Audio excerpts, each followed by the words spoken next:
Hi, this is Ken. Today on See Yourself Doing This, we will discuss the topic of preparing for a natural disaster.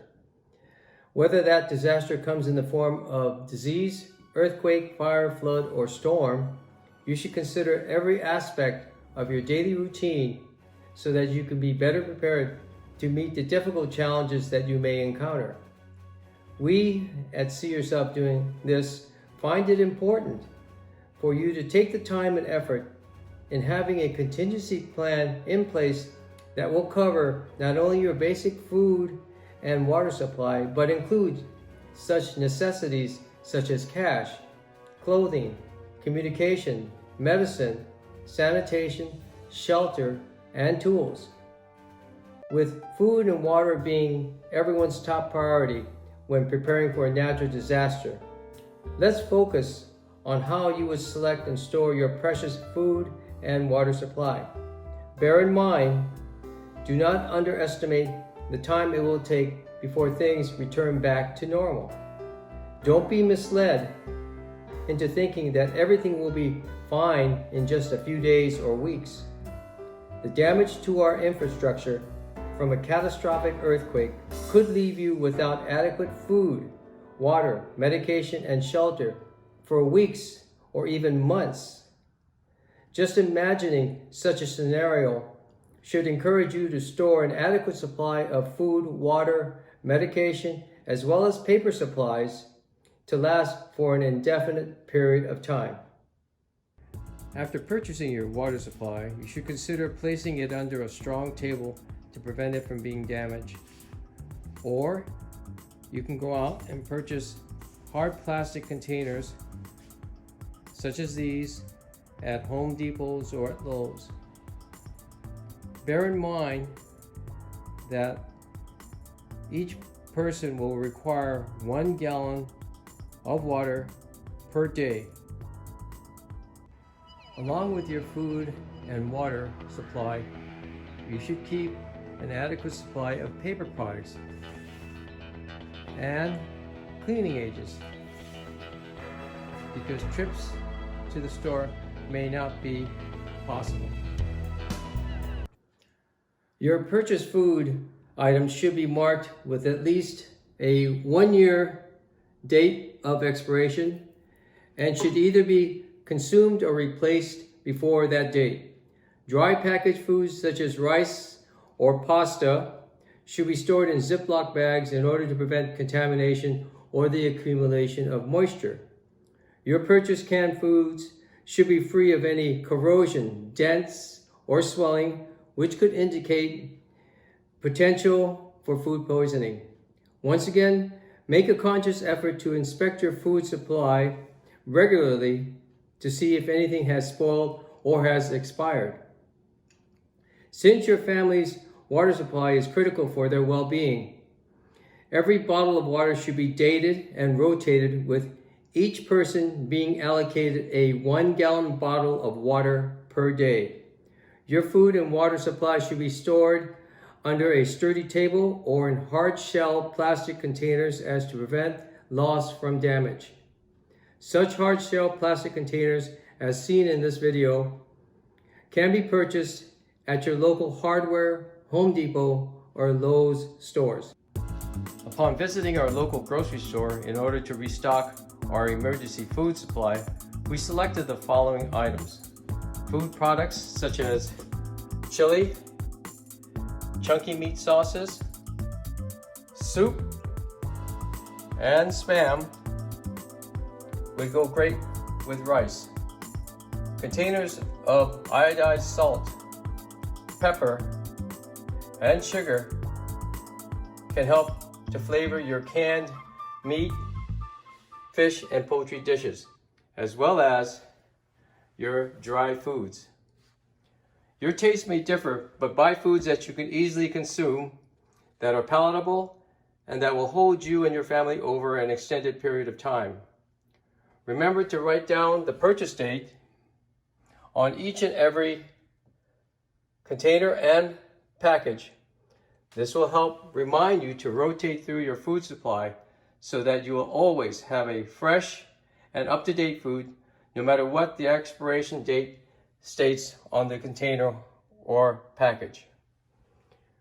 Prepackaged paper items such as spaghetti and rice should be sealed with tape or plastic to prevent the accumulation of moisture and to ensure freshness.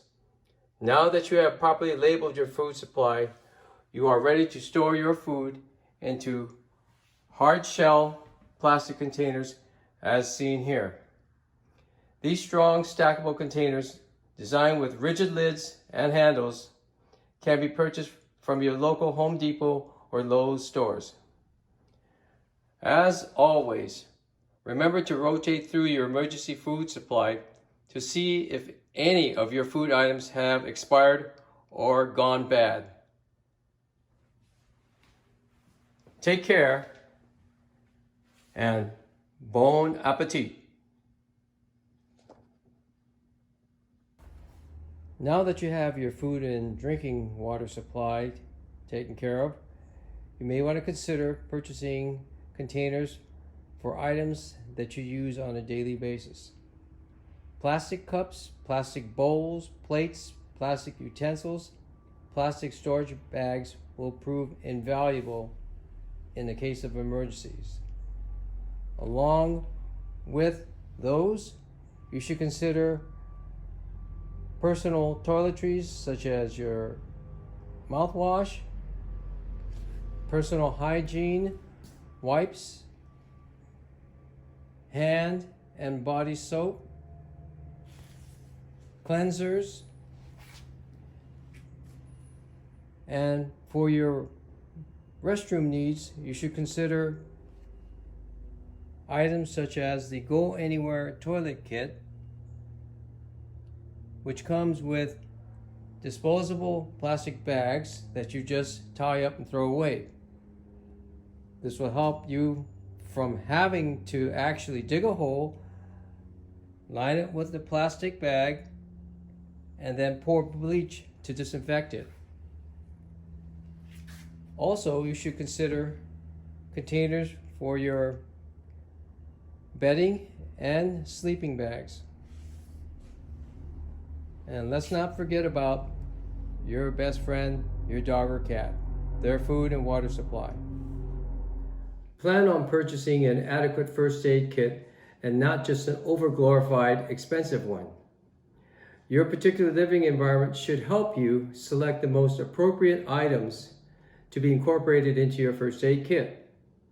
Make sure that your first aid kit is capable of handling mild to moderate injuries and not just simple cuts and bruises. Take the time to learn about each component in your first aid kit and how to apply them. You should also consider learning such skills as CPR and patient care support to be used along with your first aid kit. Depending upon the medical condition of you and your family members, maintain a minimum of 1 month's supply of medications stored in airtight plastic vials or containers, indicating the name of the medication, its strength, and directions for use. Be aware that in the event of a natural disaster, professional medical help will not be quickly forthcoming. The items that are being displayed here are examples of equipment that you may want to incorporate into your first aid kit and may vary according to your particular needs. Along with Band-Aids, compresses, gauzes, razors, scissors, and tweezers, you should include solutions of 70% isopropyl alcohol and 3% hydrogen peroxide in your first aid kit. You can minimize the risk of infection by using these solutions to disinfect the wound site before applying a topical antibiotic ointment. Make sure that the size of your Band-Aids and gauzes are large enough to effectively cover the wound site to protect it from dirt and moisture. You should always use protective eyewear, gloves, and masks whenever you are treating individuals who are sick and injured. A disposable cold pack can be used to help reduce inflammation and swelling, while a hot pack and an emergency blanket can be used for body warmth and comfort. Having someone with a working knowledge of cardiopulmonary resuscitation, along with a CPR mask, can serve as a lifesaver if the situation arises. You should keep an assorted supply of batteries for not only your flashlight, but for your medical devices as well. By keeping your hands and face clean with a good liquid soap, you can prevent equipment and injuries from becoming contaminated or soiled. Having a stainless steel pot and small butane stove will give you the ability to boil water for cleaning and drinking. Your prescription medications can also be stored in your first aid kit, but make sure to periodically check to see if they have not expired. Once again, the items that you may find necessary may differ from the ones shown here, but the key objective is to keep your first aid kit up to date and readily accessible when you need it. Having battery-powered flashlights and lanterns can prove to be very useful in the event of an electrical blackout. These can either be conventional battery-powered or USB rechargeable units that you can purchase. The bottom line being is that you cannot effectively attend to helping others or make necessary repairs if you are unable to see what is going on. Be aware, with electrical services being interrupted, services such as ATMs and gasoline stations could be rendered inoperable, forcing you to be without money for expenses or gas for your vehicle. These two items alone will greatly hamper your family's ability to sustain itself adequately for anything other than a short-term interval. You can help prepare for this eventuality by storing an adequate amount of cash in varying denominations and keeping your vehicle filled with gas. Just as your bank's ATM may be knocked offline, your cell phone service could also be rendered inoperable by an earthquake. Key cellular sites can either be damaged or overwhelmed by hundreds of thousands of calls trying to locate family members or available resources. This is where a pair of handheld walkie-talkies can help to keep in touch over distances of 1/2 to 2 miles. In emergencies such as earthquakes or fires, where you may find it necessary to evacuate your residence, you should instruct each member of your family to pack necessary clothing and toiletries to last for a period of at least 2 weeks in a backpack, duffel bag, or travel luggage. When preparing for a natural disaster, you can purchase inexpensive carry-on luggage to store your extra clothing and personal necessities. Items such as undergarments, socks, pants, shirts, jackets, shoes, hat, gloves, as well as personal toiletries and medication should be included. Accessories such as an electronic USB charging unit and compact flashlight will help you get around and stay connected.